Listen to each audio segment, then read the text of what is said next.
Rejeição à amizade, amor.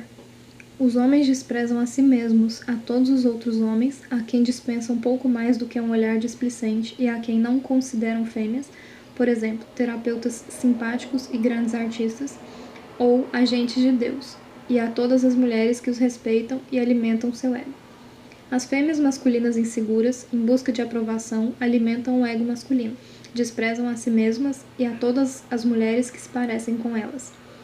As fêmeas femininas, autoconfiantes, vibrantes, em busca de emoções, desprezam os homens e as fêmeas masculinas que alimentam o ego deles.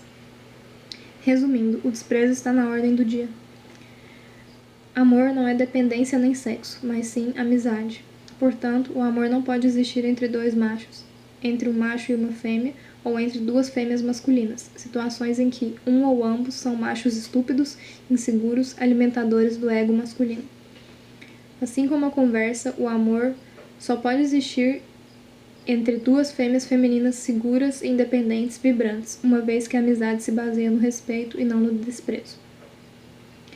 Até mesmo entre fêmeas vibrantes, as amizades profundas raramente ocorrem na idade adulta, quando a maioria já está ligada a homens para sobreviver economicamente ou luta para abrir caminho na selva e tentar manter a cabeça acima da massa amorfa. O amor não pode florescer numa sociedade baseada no dinheiro e no trabalho sem sentido.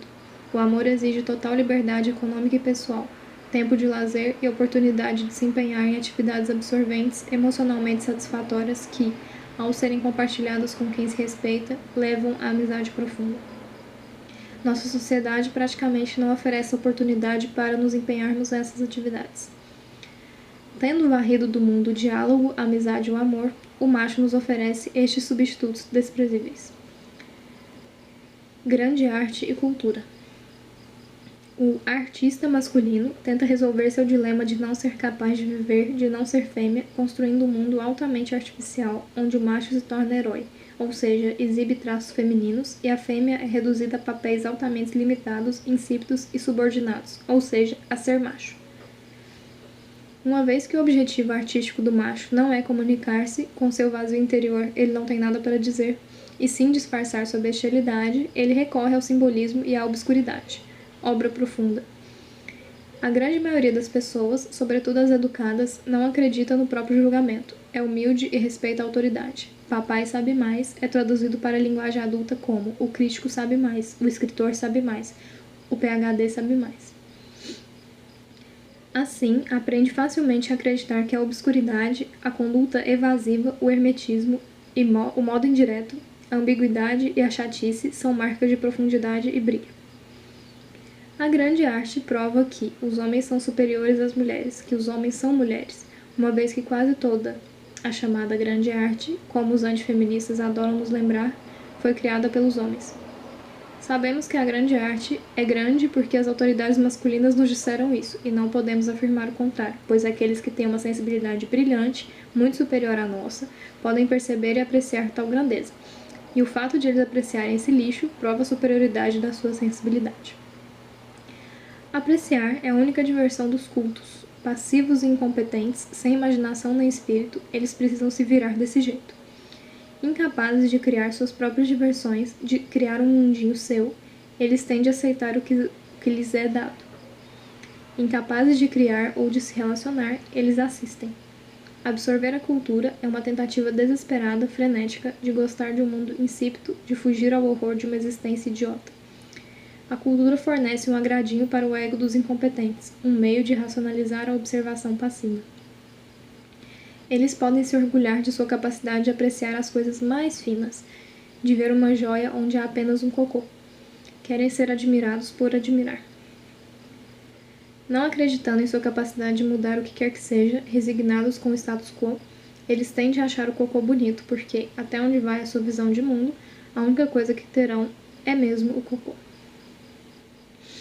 A veneração pela arte e pela cultura, além de levar muitas mulheres para atividades enfadonhas, passivas, que as afastam de atividades mais importantes e gratificantes e do cultivo de suas potencialidades, leva à constante intromissão em nossa sensibilidade de pomposas dissertações sobre a profunda beleza desse ou daquele cocô. Isso permite que o artista se sinta detentor de sentimentos, percepções, compreensões e julgamentos superiores, minando a fé das mulheres inseguras no valor e na validade dos seus próprios sentimentos, percepções, compreensões e julgamentos. O macho, tendo uma extensão muito limitada de sentimentos e, consequentemente, percepções, compreensões e julgamentos, precisa do artista para orientá-lo, para dizer-lhe o que há na vida. Mas o artista masculino, sendo totalmente sexual, incapaz de se relacionar com qualquer coisa a não ser suas próprias sensações físicas, e, não tendo nada para exprimir além da compreensão de que, para o macho, a vida não tem sentido e é absurda, não pode ser artista. Como pode ele, que não é capaz de vida, nos dizer o que há na vida? Um artista masculino é uma contradição de termos. Um degenerado só pode produzir arte degenerada. O verdadeiro artista é toda fêmea autoconfiante e saudável. E, numa sociedade feminina, a única arte, a única cultura serão as fêmeas vaidosas, louquinhas e divertidas se curtindo e curtindo tudo mais no universo. Sexualidade. O sexo não faz parte de um relacionamento. Pelo contrário, é uma experiência solitária, não criativa, uma grande perda de tempo. A fêmea pode facilmente, muito mais facilmente do que pensa, condicionar-se para afastar seu impulso sexual, ficando totalmente tranquila, cerebral e livre para perseguir relacionamentos e atividades com algum valor real. Mas o macho, que parece gostar sexualmente das mulheres e procura sempre excitá-las, estimula as fêmeas altamente sensuais a frenesis de desejo, enfiando-as numa de sexo da qual poucas escapam. O macho lúbrico excitou a fêmea voluptuosa. Ele precisa fazer isso, pois se a fêmea transcender seu corpo, se ela se elevar acima da bestialidade, o macho, que tem seu ego constituído pelo pênis, desaparecerá. O sexo é o refúgio dos tolos, e quanto mais tola é a mulher, tanto mais profundamente ela é impregnada da cultura masculina.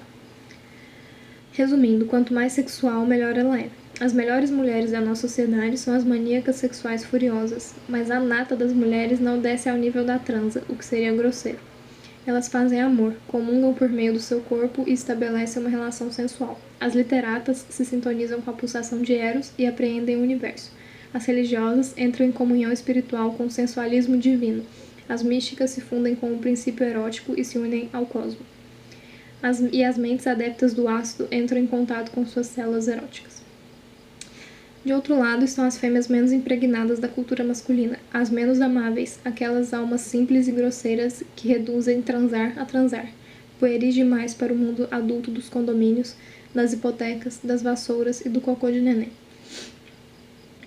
Egoístas demais para criar filhos e marido, incivilizadas demais para dar ouvidos à opinião dos outros sobre elas, arrogantes demais para respeitar o papai, ou os grandes, ou a profunda sabedoria dos anciões, que igualam cultura a mulheres, que têm como única diversão rondar à procura de emoções, que gostam de fazer cenas repugnantes, desagradáveis, perturbadoras.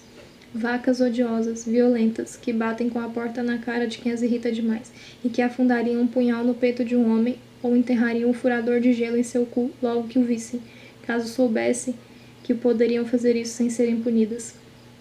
Resumindo, as fêmeas que, pelos padrões da nossa cultura, constituem scum, são tranquilas, relativamente cerebrais e margeiam a sexualidade. Livre do decoro, da amabilidade, da sensatez, da opinião pública, da moralidade, do respeito dos idiotas, as cúmplices de scum, sempre fedidas, sujas, sórdidas, estão aparecendo cada vez mais. Elas já viram o show inteiro, pedaço por pedaço. A cena da transa, a cena da chupada, a cena do sapatão. Já cobriram todo o cais, passaram por debaixo de todas as docas e quebra-mares. O quebra-mar do pênis, o quebra-mar da vagina. É preciso ter feito muito sexo para ser antissexo, e as militantes do scum, depois de terem experimentado tudo, estão prontas para outro show. Elas querem sair rastejando de sob a doca, mudar, decolar, mergulhar para uma saída. Mas o scum ainda não prevalece. Ainda está na valeta da nossa sociedade que, se não for desviada da sua rota atual e se a bomba não cair sobre ela, se precipitará sobre a morte.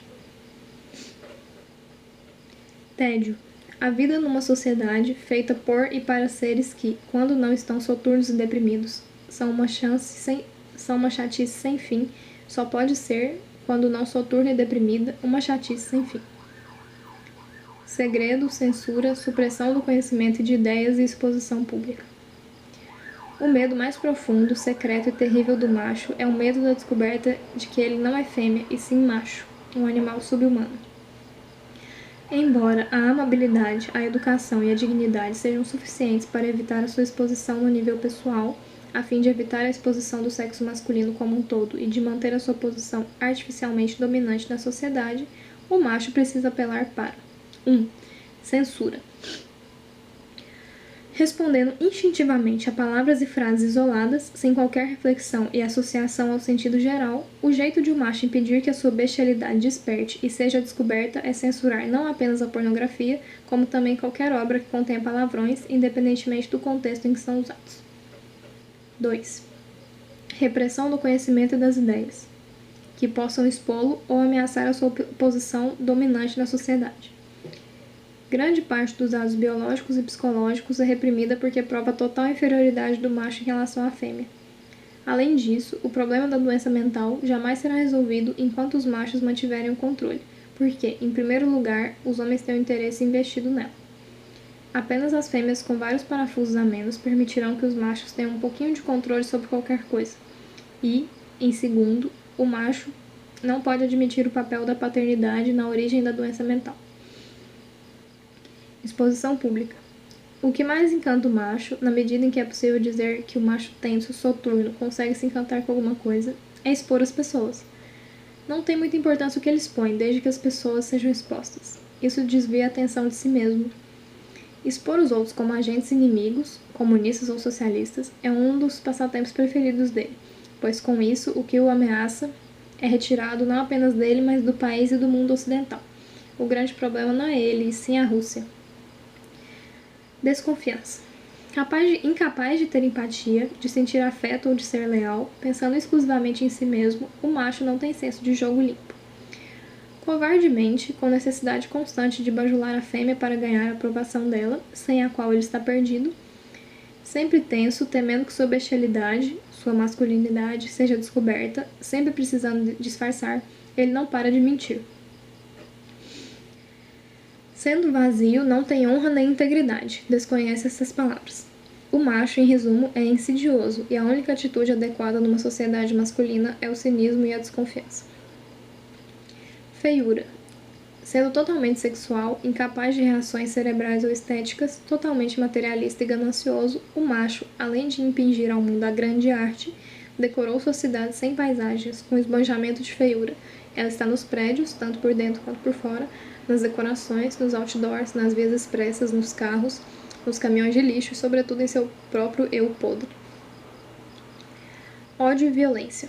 O macho se consome na tensão, na frustração de não ser fêmea, na incapacidade de jamais atingir qualquer tipo de satisfação ou prazer. É consumido pelo ódio, não o ódio racional dirigido contra aqueles que nos lesam ou nos insultam, mas um ódio irracional, indiscriminado, que no fundo é o ódio ao seu próprio eu inútil. A violência gratuita que pratica, além de provar que ele é um homem, serve como vazão para o seu ódio e ainda, sendo o macho capaz apenas de respostas sexuais e precisando de estímulos muito fortes para animar seu eu semi-morto, lhe propicia um pouco de vibração sexual. Doença e morte. Todas as doenças são curáveis, mas o processo de envelhecimento e morte deve-se à doença. É possível, portanto, nunca envelhecer e viver para sempre. Na verdade, os problemas do envelhecimento e da morte poderiam ser resolvidos em poucos anos caso se investisse largamente numa pesquisa científica sobre eles. Entretanto, isso não é possível dentro do establishment masculino, pois 1. Muitos cientistas fogem da pesquisa científica, apavorados com a descoberta de que os machos são fêmeas, e mostram uma nítida preferência por programas viris, másculos de guerra e morte. Muitos cientistas em potencial são desencorajados a seguir carreiras científicas devido à rigidez, à chatice, às despesas, ao longo tempo necessário e à injusta exclusividade do nosso sistema educacional superior. 3. A propaganda disseminada por profissionais masculinos inseguros que protegem zelosamente suas posições para que apenas um pequeno grupo selecionado possa compreender conceitos científicos abstratos. 4. A falta generalizada de autoconfiança gerada pelo sistema patriarcal, que desestimula a formação científica em muitas jovens talentosas. 5. Falta de automação. Hoje já existe uma grande quantidade de dados que, se ordenada e correlacionada, revelaria a cura do câncer, de muitas outras doenças e talvez até forneceria a chave para a própria vida. mas os dados são tão numerosos que sua correlação exige computadores de alta velocidade. A introdução aos computadores será adiada interminavelmente sob o sistema de controle masculino, pois o macho tem horror à ideia de ser substituído por máquinas. 6. A necessidade insaciável que o sistema monetário tem de novos produtos. A maioria dos poucos cientistas disponíveis que não está trabalhando em programas de morte encontra-se vinculada a pesquisas para empresas. 7. O macho gosta da morte, ela o excita sexualmente, e já morto por dentro, ele quer morrer. 8. A preferência que o sistema monetário tem pelos cientistas menos criativos. A maioria dos cientistas vem de famílias no mínimo relativamente ricas, onde o papai reina soberano. Incapaz de um estado positivo de felicidade, a única coisa que pode justificar a existência humana, o macho, na melhor das hipóteses, está relaxado, confortável, neutro. Mas essa condição dura pouquíssimo, pois o tédio, um estado negativo, logo se instala. Assim, ele está fadado a uma existência de sofrimento, aliviado apenas por intervalos ocasionais e fugazes de tranquilidade, estado que atinge apenas às custas de alguma fêmea. O homem é, por sua própria natureza, um sanguessuga, um parasita emocional, e, portanto, não tem direito ético à vida, já que ninguém tem direito à vida às custas de outra pessoa. Assim como os seres humanos, em relação aos cachorros, têm um direito prioritário à existência por serem mais desenvolvidos e dotados de uma consciência superior, também as mulheres têm um direito prioritário à existência em relação aos homens. A eliminação de qualquer macho é, portanto, um ato justo e bom, um ato altamente benéfico para as mulheres e também um ato de misericórdia. Entretanto, essa questão moral se transformará num problema acadêmico dentro de algum tempo, pois o macho está, pouco a pouco, eliminando a si próprio. Além de se dedicar às clássicas guerras e aos tradicionais tumultos raciais, os homens estão cada vez mais se tornando bichas ou se destruindo com as drogas. A fêmea, queira ou não queira, acabará assumindo totalmente o comando, se não por outra razão, porque não terá alternativa. O macho, para todos os efeitos práticos, não existirá.